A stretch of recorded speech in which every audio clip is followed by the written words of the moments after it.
Hello everyone, आज हम लोग पढ़ने वाले हैं क्लास 6 की साइंस की बुक से चैप्टर नंबर 10 की पार्ट 2। और चलिए आज स्टार्ट करते हैं आज का चैप्टर। तो हम पढ़ेंगे 10.5 से। ओके, 10.5 में पढ़ेंगे करेक्ट मेज़रमेंट ऑफ लेंथ, यानी कि जो लंबाई है उसका करेक्ट मेज़रमेंट के बारे में पढ़ेंगे। सही मेज़रमेंट, सही माप के बारे में हम लोग 10.5 में पढ़ेंगे।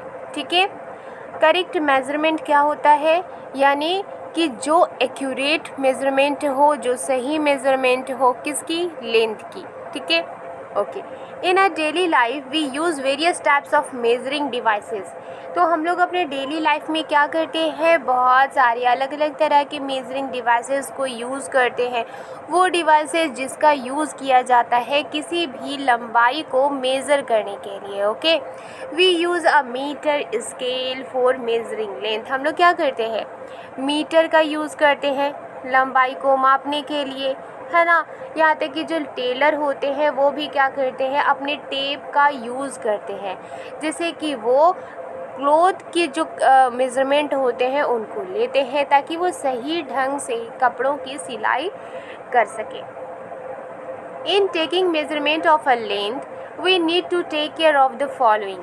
तो जब भी लंबाई की मेज़रमेंट लेने के वक्त हमें कुछ बातों का ध्यान रखना ज़रूरी है। बहुत ही सावधानी से हमें लेंथ की मेज़रमेंट करनी चाहिए। और इसके लिए हमें क्या चाहिए, किस चीज़ की ज़रूरत होगी, तो पहला है place the scale in contact with the object along its length. तो क्या करना है कि जो स्केल हम लोग यूज़ कर रहे हैं लंबाई को मापने के लिए, तो वो ऑब्जेक्ट के साथ, यानी जिस चीज़ की लंबाई हम माप रहे हैं उसके कांटेक्ट में ही हमें स्केल को रखनी चाहिए। ठीक है, जिस तरह से आप यहाँ देख सकते हैं कि ये जो स्केल है उसको इस ऑब्जेक्ट के कांटेक्ट में रखा गया है। ठीक है, लंबाई को मापने के लिए। ओके, दूसरा क्या है, इन सम स्केल्स द एंड्स में बी ब्रोकन। कभी कभी क्या होता है ना कि कुछ ऐसे स्केल्स होते हैं जिनके किनारे क्या होते हैं, ब्रोकन होते हैं, यानी कि टूटे हुए से किनारे होते हैं। You may not be able to see the zero mark clearly. हो सकता है कि इनके जो किनारे थोड़े से टूट जाते हैं तो आपको ज़ीरो जो है वो दिखाई ना दे क्लियरली। तो इस केस में आप क्या करेंगे, तो in such cases you should avoid taking measurement from the zero mark of the scale. तो आप क्या करेंगे, तो अवॉइड करेंगे। ठीक है, ज़ीरो से हमें तो ऐसे ज़ीरो से ही मापना चाहिए, लेकिन अगर ज़ीरो नहीं है तो आपको क्या करना है, ज़ीरो को अवॉइड कर देना है। ठीक है, you can use any other full mark of the scale. आप क्या कर सकते हैं, स्केल का दूसरा फुल मार्क यानी 1 2 3 4 इसको आप यूज़ कर सकते हैं मापने के लिए। ओके ओके, तीसरा क्या है, correct position of the I is also important for taking measurement. तो करेक्ट पोजीशन जो है आई की वो होनी चाहिए। अगर हमें मापना है दूसरी जगह और हम माप रहे हैं दूसरी जगह, आई कांटेक्ट है ही नहीं, आई की जो करेक्ट पोजीशन है वो है ही नहीं, तो उस चीज़ को हम लोग सही ढंग से माप नहीं सकते। ठीक है, तो करेक्ट पोजीशन आई की होनी चाहिए जिससे कि जो मेज़रमेंट है वो हम अच्छी तरह से ले सकें। ओके, तो ये कंडीशन हमें फॉलो करनी चाहिए। चलिए अब पढ़ेंगे 10.6 के बारे में। 10.6 में क्या हम पढ़ेंगे, measuring the length of a curved line. मान लीजिए कि अगर कोई कर्व्ड लाइन है इस तरह से, तो ये स्ट्रेट तो है नहीं, तो हम इसे कैसे मेज़र करेंगे, तो इसके बारे में 10.6 में हम लोग पढ़ेंगे। यहाँ लिखा है we can not measure the length of a curved line directly by using a meter scale. हम लोग मीटर स्केल से मीटर स्केल को यूज़ करते हुए डायरेक्टली कर्व्ड लाइन की लंबाई को मेज़र नहीं कर सकते।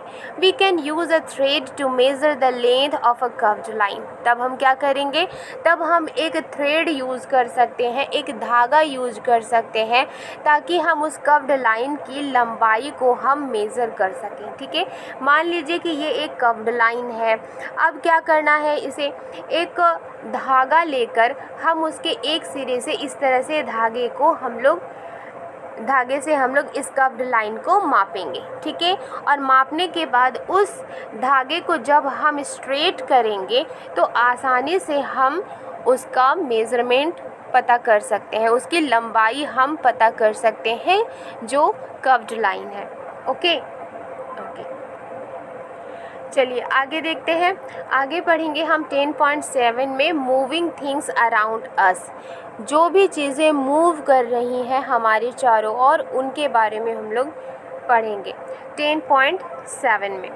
तो यहाँ पर बहुत सारी चीज़ें आप देखते हैं अपने चारों ओर, कुछ रेस्ट में होती हैं यानी वो मूव नहीं करती, लेकिन कुछ ऐसी चीज़ें हैं जो मूव करती हैं। ठीक है, जैसे कि उड़ती हुई तितलियाँ, फिर आपके जो हैंड है, जब आप चलते हैं तो वो एक तरह से मोशन में ही होती है। ठीक है, इस तरह से बहुत सारी ऐसी चीज़ें हैं जो कि मोशन में होती हैं। ओके,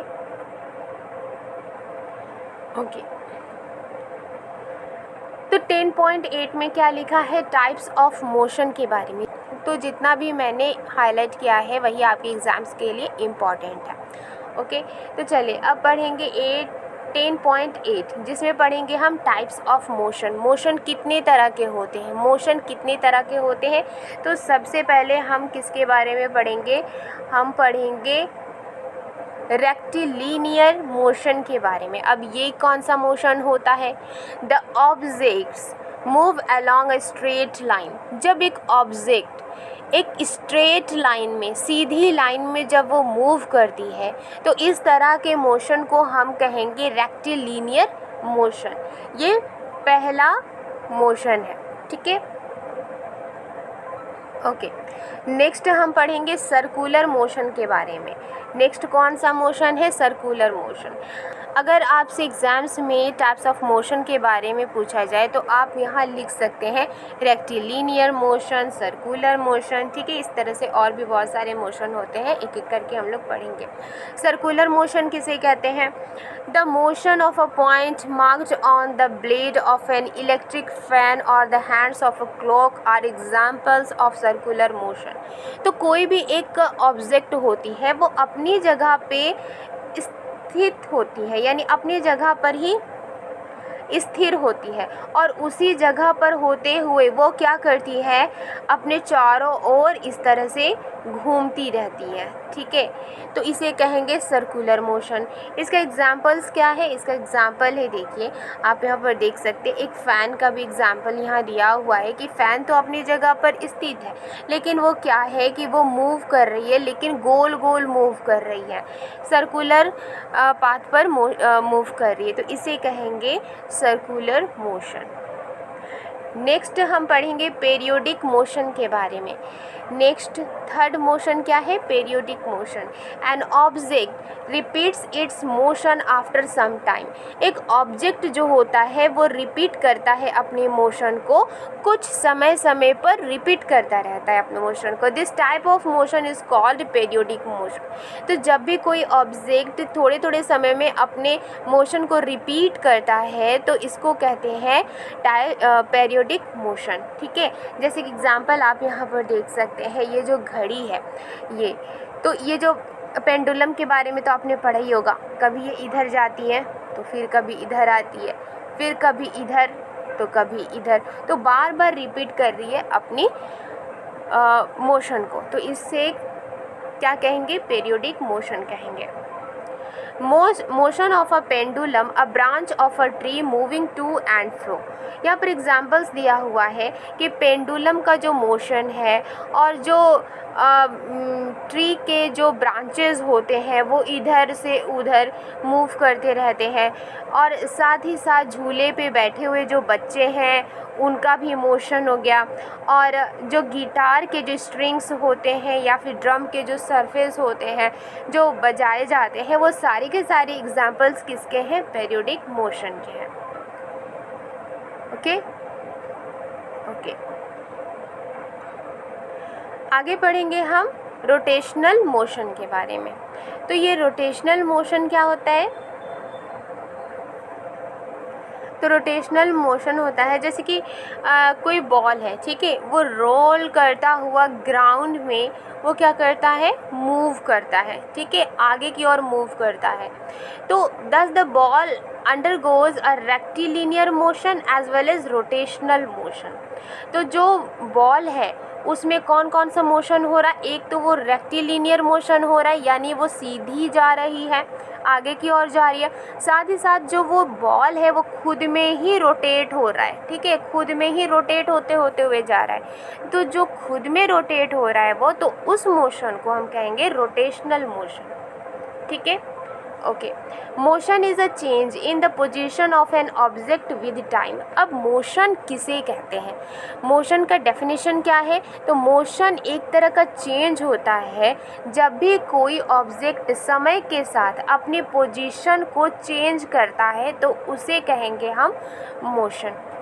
ओके, मैंने ब्रीफ में इस चैप्टर को समझाया है क्योंकि बाकी जो एग्जाम्पल्स हैं आप चाहे तो उन्हें पढ़ सकते हैं, एक्टिविटी को आप पढ़ सकते हैं, एग्जाम्पल्स को आप पढ़ सकते हैं, लेकिन जो इम्पॉर्टेंट है मैंने उसे समझाने की कोशिश की है। अगर आपको ये चैप्टर समझ में आई है, पसंद आई है, तो लाइक एंड सब्सक्राइब करना मत भूलिएगा और शेयर करना भी मत भूलिएगा। मिलती हूँ नेक्स्ट वीडियो में एक नए चैप्टर के साथ। Thank you.